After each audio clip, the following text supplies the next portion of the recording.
beginning of June 2026. Let's do a review of the yard. Enjoy.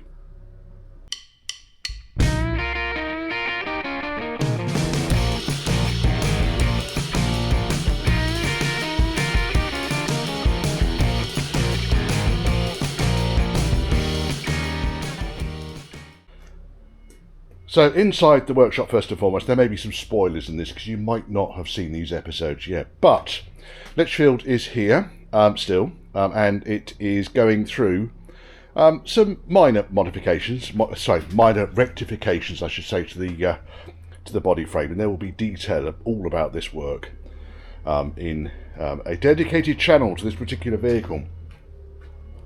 The C suffix is also still here.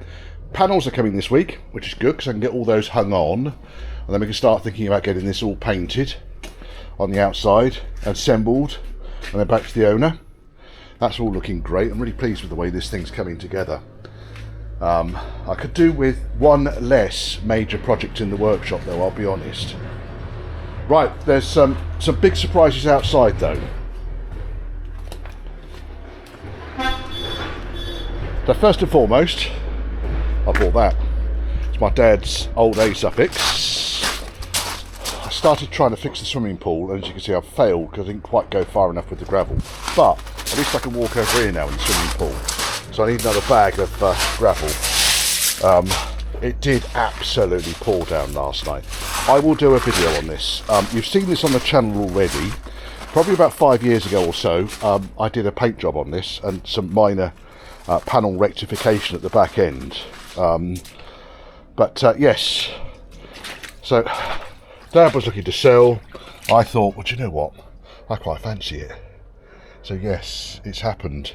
I've got it, mine. The Rapier is still here, waiting for some of my time to get the electrics all up and running, then it can get an MOT and it can go. Owner's chomping at the bit for that too. Disco, nothing particularly to report. It continues to be a very robust and versatile kind of daily driver. Very happy with it. Dad, when I bought that, Dad also gave me a tent, a 5 metre by 3 metre tent. Probably going to more or less go where the Rapier is, and I'll probably end up parking Diana in it. Pool car for home, that's me as well there. So pool car for home. It's just being stored up here temporarily, but you will notice there's been a change in this part of the yard. What have you done, Richard? I got rid of 2 of the A suffix projects. They were just annoying me because they were never ever going to happen. So I sold them on to Tim Hammond, who's going to do his best to find an owner who will restore them rather than take them apart for bits. One might need to come apart for bits, I don't know. Thing is, they're all complete cars, so they're gone. Anyway, insert photographs here of them going. Still got the red A suffix. Undecided what I'm going to do with that for the time being. It's only there really still because I couldn't really get it out easily. This is the 89 Vogue SE. Got a plan with the owner now to get this thing across the finish line. It's been here far too long. Almost said fart then, didn't I? It's been here far too long and it needs to be gone. I've got a short list of things I can do before I run out of bits here. The owner did a complete strip down on this car before it came up to my yard, but it's just sitting there and it is deteriorating because it's just been up here for years. I have been over and got, well, you've seen recent videos where I got all the electrics, the windows, the sunroof and everything all working, and it's dry on the inside, which is great, especially considering the biblical amount of rain we had last night. But I want to get this back together so the owner can use it. L95, yeah, hello. Yes, it's inching forwards, so hopefully you would have seen the video where I've essentially rebuilt the arch in the correct location. I still need to do all the work around the D pillar. Wayne moving a load of scaffold boards. I still need to do all the work from here to the back of the car, so along the base of the curtain, the D pillar, I get all this done. There's a bit of water in there as well. That's leaking in from somewhere, probably down the top of this wing here. So it all needs to be finished. Really, I want this back on the road. Had enough of it not being on the road. But this is going to need very much the same work that I've been doing to the Litchfield along the top edge of the bulkhead. Only that's a lot worse.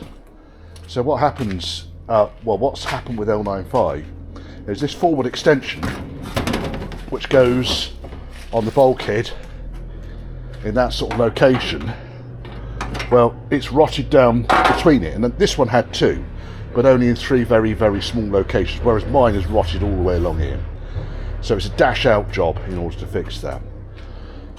I have over on the, I love this, over on the workbench, yes, I know I need to tidy up. I am slowly tidying up. I think my health issues, and I'll go into that in a second, the health issues this year have prompted me to actually start doing something about all the shambles. So I'm still running these through on a fairly regular basis. That's the heater unit which I rebuilt, that came out of the Litchfield. I've got another one of those to do very soon. And as you can see, this bench is more or less carburettor station now. So I'm just rattling through here. But I need to have a monster clear up. I need to be much better organised in my workshop. So where are we when it comes to health? Well, there was no need for any chemo. It had been caught that early, which is great news. So if you weren't aware, I had bowel cancer. It was diagnosed end of last year. Pretty much over the New Year's weekend, they found that huge tumour in my ascending colon. Well, that's all been removed. That was removed a couple of months ago. I'm slowly building my strength back up again. I'm pleased to be back at work again. No need for chemo because it was so early. However, I'm kind of on a 5-year monitoring programme. So, beaten up but pleased face. Anyway, I hope that was helpful. I hope you enjoyed that. Any questions? Put a comment down below. In fact, put a comment down below anyway, because it raises the algorithm on this channel.